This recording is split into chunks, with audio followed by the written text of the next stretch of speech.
D'abord, merci pour l'événement. C'est un très bel événement, très bien organisé. Je suis heureux de vous présenter aujourd'hui là, les travaux là, qu'on a fait de notre équipe sur comment lier l'art mobile et photographie digitale pour l'identification des espèces d'arbres.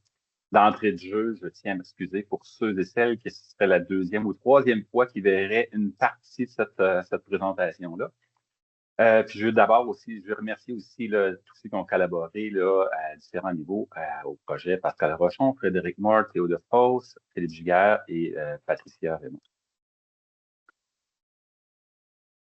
Euh, D'abord, quand on fait de l'inventaire forestier sur le terrain, les principales connaissances qu'on va aller chercher habituellement, c'est on va avoir de l'information sur la structure des peuplements, la surface terrière, le volume, euh, toutes sortes de choses comme ça. On va avoir des caractérisations sur des arbres individuels, leur qualité, leur défilement, toutes sortes de choses comme ça. Accessoirement, on veut avoir la localisation des arbres. Donc, c'est peut-être plus en recherche qu'on veut la localisation des arbres que dans la pratique, mais c'est quelque chose que parfois on veut. Et quelque chose qui est absolument nécessaire quand on fait de l'inventaire forestier, c'est d'avoir la composition forestière. Donc, quand on regarde qu'est-ce que permet de faire le lidar mobile présentement, c'est que oui, il permet très bien de caractériser la structure des peuplements. Puis on a eu différentes présentations là, au cours des derniers jours là-dessus. Ça permet aussi de bien caractériser certains aspects des arbres individuels. Puis ça aussi, on a vu des choses très intéressantes, ça avance vite. Euh, Bien évidemment, le lidar mobile permet de localiser les arbres dans le peuplement. C'est un de ses grands avantages. Par contre, la composition, ça ne permet pas de le faire comme tel. C'est un gros désavantage, une grosse limite au lidar mobile présentement. Euh, il y a quand même eu quelques études qui ont tenté d'identifier les espèces à partir du lidar mobile. Par contre, de ce qu'on a vu, c'est qu'à peu près toutes ces études-là sont basées sur l'architecture des arbres.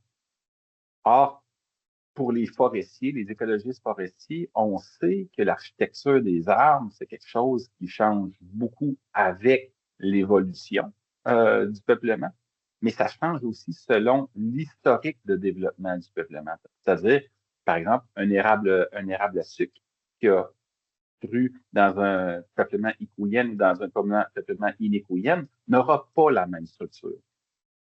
Donc, de ce qu'on voit présentement sur les études qui se basent sur les nuages de points pour identifier les espèces, c'est que les résultats sont soit peu concluants ou peu transférables. C'est-à-dire qu'ils sont vraiment bons, à peu près juste pour le site sur lequel ils ont été effectués.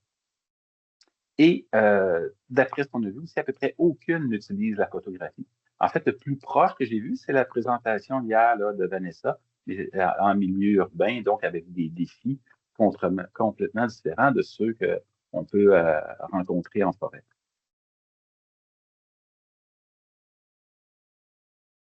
Mon crois que c'est une bonne idée de lier les photos avec le MLS.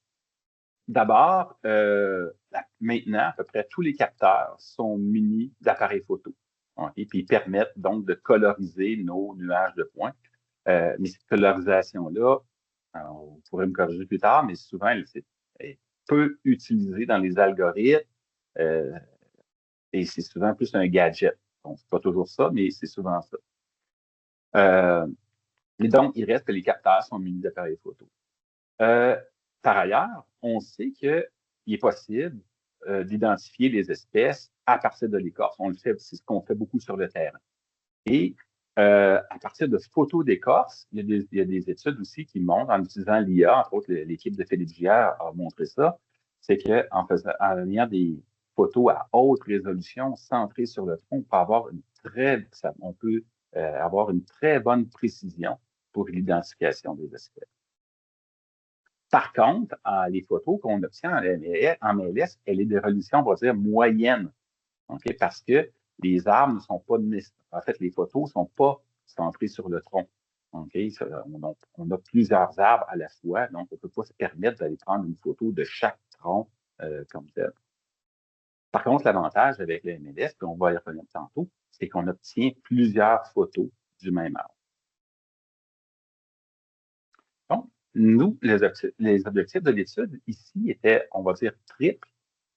C'était de développer une approche qui permet d'identifier les essences d'arbres en couplant les nuages, les photos et les nuages de points, d'évaluer la précision de cette identification-là et de créer une banque d'images pour utilisation ultérieure en deep learning.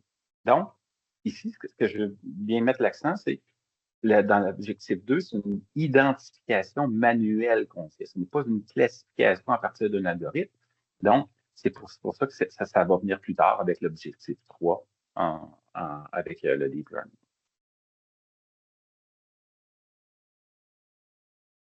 Donc, pour notre projet, ce qu'on a fait, notre acquisition de données, c'est qu'on a utilisé le site d'études de Patricia Raymond en Mauricie, son projet CPI M2. C'est un projet où elle a étudié différentes intensités de coupe progressive et régulière, et ça a été fait, ça, en 2014. Nous, on a échantillonné ça en 2025. Donc, 10 ans plus tard, on a échantillonné 12 des 20 unités expérimentales. Ce qu'il faut comprendre, c'est que, un peu comme Frédéric le montrait tout à l'heure, où il y avait un envahissement par le hêtre, ici, on a un envahissement de la strate arbustive très important par l'érable de Pennsylvanie, entre autres, dans les sites où il y a eu de la CPI.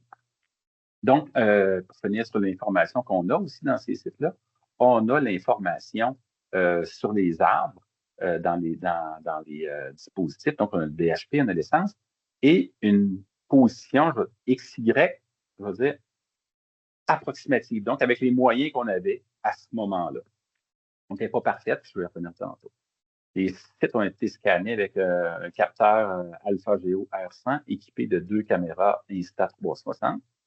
On a fait, c'était réglé à prendre une photo par seconde. Puis, comme vous le voyez, à droite, là, quand on faisait l'inventaire, nos lignes étaient distancées approximativement de 5 mètres. Et un peu comme Frédéric le dit, ça nécessitait un élagage là, dans plusieurs des peuplements, ça nécessitait un élagage parce que l'envahissement était trop prononcé.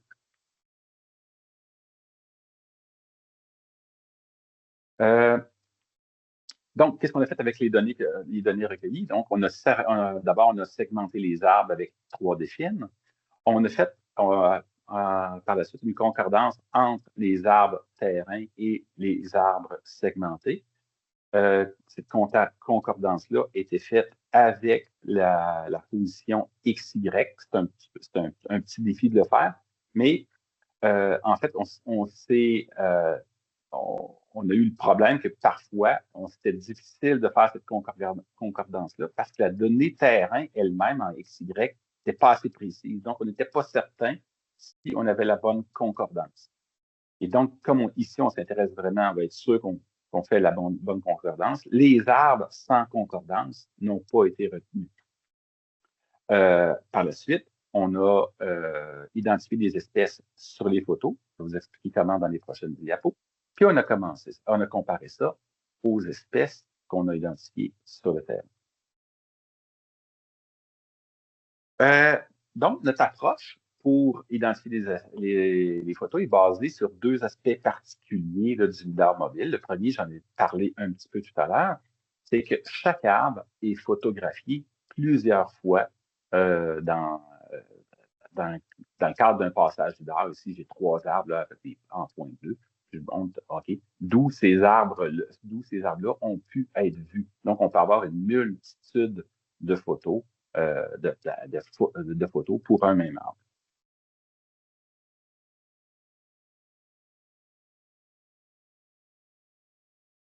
Ouais, ça, c'est un exemple. Ici, là, vous voyez, bon, on a un érable rouge, OK, qui est photographié. Vous avez 3 photos différentes, là, celle de droite et de gauche se ressemblent, bien évidemment. L'autre aspect particulier du lidar mobile, c'est que c'est que, étant donné qu'on a un lien photo et point lidar, on est capable comme d'imprimer les points du nuage de points vers l'arbre, sur la photo de l'arbre. Donc, on sait à ce moment-là quel arbre sur la photo identifier. Donc, par exemple, ici, je sais, vous voyez, on a plusieurs arbres, OK, sur la photo, mais celui que je veux identifier, c'est celui sur lequel il y a le masque rouge. Donc, ça nous évite de faire une erreur d'identifier, par exemple, que c'est un bouleau blanc, parce que moi, par exemple, j'aurais pensé que c'était celui-là. Non, non, c'est l'érable rouge qui était ici qu'il fallait identifier. Donc, l'outil fonctionne comme ça, OK? Il permet, donc, il nous donne une série de photos, OK, du même arbre. Parfois, les photos se ressemblent, d'autres fois moins. Comme vous voyez, à gauche, à droite, ça se ressemble, mais sur la photo de droite, on peut voir le numéro on peut voir le numéro de l'arbre. Et l'utilisateur a simplement à cliquer sur l'espèce qu'il identifie pour cet arbre-là. Et il peut passer à la tige suivante. Donc, si je donne l'exemple encore, c'est un peu la même chose avec un bouleau jaune. OK? Donc, à gauche, l'arbre apparaît plus proche que celui de droite. Au centre, vous voyez, c'est une vue là, vraiment du dessous, comme on a vu tantôt. Et aussi, là, dans ce cas-ci, c'est assez facile, c'est un bouleau jaune, mais parfois, on pourrait avoir besoin d'un zoom. Et donc, à ce moment-là, je peux zoomer. Et là, vous voyez qu'on a comme, à la limite, trop zoomé. On pourrait dézoomer pour avoir le zoom qui nous permet d'identifier le plus précisément possible l'arbre qu'on veut identifier. Donc, qu'est-ce que ça donne? Au total, on a identifié 775, l'espèce de 775 arbres et on a une précision d'identification de 90 à l'échelle de l'espèce. Donc, par exemple, on peut voir là, ici, le sapin baumier, on est quasiment à 100 le thuya, on est aussi à 97 on a quelques problèmes avec entre les érables rouges et érables sucre. Il faut comprendre que c'est deux espèces dont l'écorce est très variable. On a aussi quelques problèmes on ne s'attendait pas à ça, mais entre le bouleau jaune et le bouleau à papier. Alors que sur le terrain, c'est assez facile d'identifier. Des fois, par photo, c'est moins facile. Et on a définitivement du problème entre l'épinette rouge et l'épinette blanche. C'est déjà très difficile de les distinguer en forêt. À un moment donné, on a tout simplement abandonné là, entre l'épinette rouge et l'épinette blanche. À l'échelle du genre, qu'est-ce que ça donne quand même? C'est des très bons résultats. On a 97 de précision d'identification. Donc, on a quasiment 100 pour le TIA, quasiment 100 pour les bouleaux. Donc, on voit que les érables, là, c'est un peu moins bon, c'est en raison du fait qu'il y ait le caractère très variable des écorces des érables. Donc, si on regarde les sources d'erreurs, on voit que la grande quantité des sources d'erreurs, c'est des sources d'erreurs intragenres. On a des erreurs qu'on a appelées de jugement. C'est-à-dire qu'en fait, j'ai oublié de le mentionner, c'est que toutes les photos ont été identifiées, là, toutes les arbres ont été identifiées par la même personne ici. Donc, il n'y a pas d'effet, on va dire, observateur. Là. Okay? C'est la même personne qui a identifié les espèces. Donc, cette personne-là, quand elle a regardé les données, elle a vu qu'elle a fait une erreur. Elle a dit, OK, ici, j'ai fait une erreur de jugement. J'aurais peut-être été capable d'identifier la bonne espèce. Il y a d'autres moments où la qualité de la photo laissait carrément à désirer. Il est à peu près impossible d'identifier l'arbre. Donc, on voit là que ça peut arriver. Puis, je vais revenir tantôt sur la question de la qualité des photos. On peut regarder aussi les erreurs, donc en fonction du DHP et de la distance. Ce qu'on voit, c'est que ici j'ai les types d'erreurs, intragenre, jugement, qualité de photo. Ce qu'on voit, c'est que les erreurs de jugement ont surtout été observées sur des DHP plus grands. Et ça s'explique par le fait que, justement, les arbres, à mesure qu'ils croissent, à un moment donné, ils atteignent leur écorce devient parfois plus difficile à distinguer. Ce qui fait en sorte on peut avoir des erreurs là, plus grandes de jugement en fonction du DHP. Et la qualité de la photo, par elle, à l'inverse, on voit qu'il y a un effet de distance, il y a un effet de DHP aussi, mais on voit donc que les arbres plus petits et plus loin, sont plus difficiles à identifier, ce qui est tout à fait normal. Ce serait la même chose, ça serait la même chose en forêt. Donc, si on reprend les objectifs de l'étude que j'avais identifiés tout de suite, on va les reprendre un à un. Donc, on voulait développer une approche permettant d'identifier les arbres en couplant les photos et les nuages de points. Alors, on considère qu'on a réussi, l'approche fonctionne bien, elle est relativement facile à mettre en place. C'est pas d'une complexité énorme. C'est à travers là, des outils Python. C'est relativement facile à utiliser. Quand je dis relativement facile à utiliser, c'est que ça demande quand même une certaine expertise. On peut pas, quelqu'un qui fait pas de terrain ne peut pas commencer à utiliser ça puis identifier les espèces. Ça demande une expérience terrain pour être capable de bien identifier les espèces. L'autre chose, c'est une approche qui est très flexible, qui peut être utilisée dans à peu près tous les écosystèmes forestiers où les arbres peuvent être distingués à l'écorce. Donc, je pense qu'il y a quand même beaucoup d'écosystèmes à travers le monde où c'est le cas. OK. Le désavantage, c'est que ça demande des photos de grande qualité, relativement à proximité des arbres. Après ma barre, dans nos sites, on les avait scannés avec des lignes de 10 mètres l'une de l'autre. Et là, c'était à peu près impossible de bien identifier les arbres. Faut dire aussi que c'est quand même chronophage.